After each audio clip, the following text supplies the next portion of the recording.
Στον δρόμο για την κόλαση έχουμε πελαγώσει, ακροατή μου. Δεν ξέρω πού να πιάσω, τι να αφήσω. Είναι δύσκολα. Με ενοχλούν συνέχεια κιόλας. Αχ. Τι πάει το τηλέφωνο. Λέγεται. Έλα. Εσύ που... Οι αλλαγές μέσω της τεχνικής του κατακλυσμού, συνεχόμενων αντιπισπασμών και ασήμαντων πληροφοριών. Η στρατηγική της απόσπασης της προσοχής είναι επίσης απαραίτητη για να μην επιτρέψει στο κοινό να ενδιαφερθεί για απαραίτητες γνώσεις στους τομείς της επιστήμης, της οικονομίας, της ψυχολογίας. Όλου χρόνο για να σκεφτεί έτσι πίσω στο αγρόκτημα όπως τα υπόλοιπα ζώα. Για τη δημιουργία προβλημάτων και μετά προσφορά λύσεων, τι ξέρεις? Αυτή η μέθοδος καλείται επίσης πρόβλημα αντίδραση λύση. Δημιουργείται ένα πρόβλημα, μια προβλεφθήσα κατάσταση για να υπάρξει μια κάποια αντίδραση από τον κόσμο, με σκοπό αυτός ο ίδιος να ορίσει τα μέτρα που η εξουσία θέλει να τον κάνει να δεχτεί. Για παράδειγμα, αφήνεται να ξεδιπλωθεί και να ενταθεί η αστική βία ή οργανώνονται αιματηρές επιθέσεις που αποσκοπούν στο να απαιτήσει ο κόσμος νόμους ασφαλείας και πολιτικές εις βάρος ελευθερίας. Ή ακόμα δημιουργούν μια οικονομική κρίση ώστε να γίνει αποδεκτή ως αναγκαίο. Κατά τον τρόπο επιβλήθηκαν στις δεκαετίες του 80 και του 90 οι δραστικές νέες κοινωνικο-οικονομικές συνθήκες, ο νεοφιλελευθερισμός ο λεγόμενος, ανύπαρκτο κράτος, ιδιωτικοποιήσεις, ανασφάλεια, ελαστικότητα, μαζική ανεργία, μισθοί που δεν εξασφαλίζουν ένα αξιοπρεπές εισόδημα. Τόσες αλλαγές που θα είχαν προκαλέσει επανάσταση αν είχαν εφαρμοστεί μόνο μιας.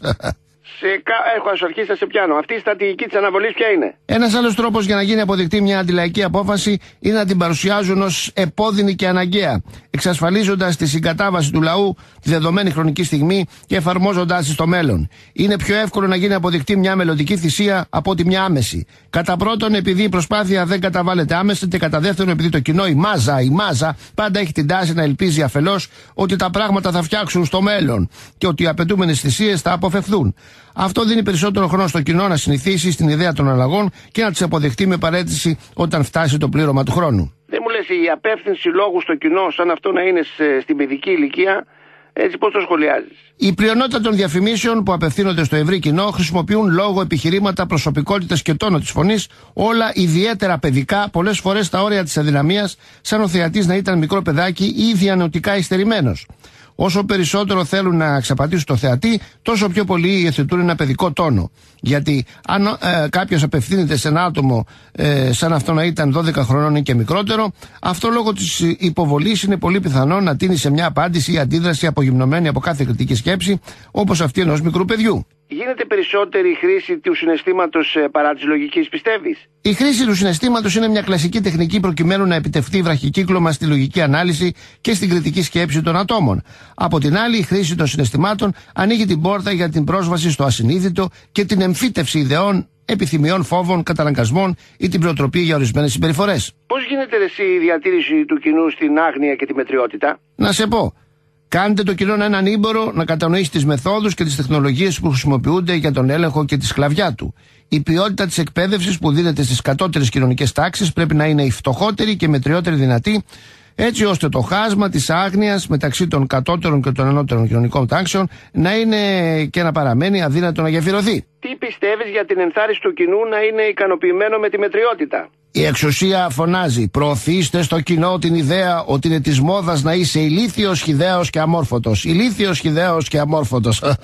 Για την ενίσχυση της αυτοενοχής, τι έχεις να μας πεις? Κάντε τα άτομα να πιστέψουν ότι αυτά και μόνον αυτά είναι ένοχα για την κακοτυχία τους, εξαιτίας της ανεπάρκειας της νοημοσύνης τους, των ικανοτήτων ή των προσπαθειών τους. Έτσι τα άτομα, αντί να εξεγείρονται ενάντια στο οικονομικό σύστημα, υποτιμούν τους εαυτούς τους και νιώθουν ενοχές, κάτι που δημιουργεί μια γενικότερη κατάσταση κατάθλιψης, της οποίας απόρρια είναι η αναστολή της δράσης. Και χωρίς δράση δεν υπάρχει επανάσταση. Μη λες κακές λέξεις. Να τελειώσουμε, πες μας για το σύστημα, αν γνωρίζει τα άτομα καλύτερα από ό,τι αυτά γνωρίζουν τους εαυτούς τους. Λοιπόν, να μην σε κουράζω, τελειώνω. Κατά τα τελευταία 50 χρόνια η ταχεία πρόοδος της επιστήμης έχει δημιουργήσει ένα αυξανόμενο κενό μεταξύ των γνώσεων και του κοινού και εκείνων που κατέχουν και χρησιμοποιούν οι κυρίαρχες ελίτ. Χάρη στη βιολογία, στην νευροβιολογία και στην εφαρμοσμένη ψυχολογία, το σύστημα έχει επιτύχει μια εξελιγμένη κατανόηση των ανθρώπων, τόσο σωματικά όσο και ψυχολογικά. Το σύστημα έχει καταφέρει να γνωρίζει καλύτερα τον μέσο άνθρωπο από ότι αυτός γνωρίζει τον εαυτό του.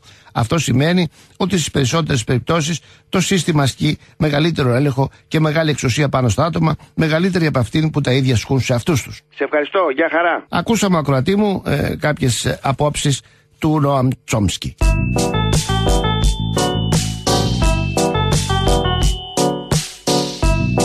story about the disease of the century. You are addict, television addict. You are addict, television.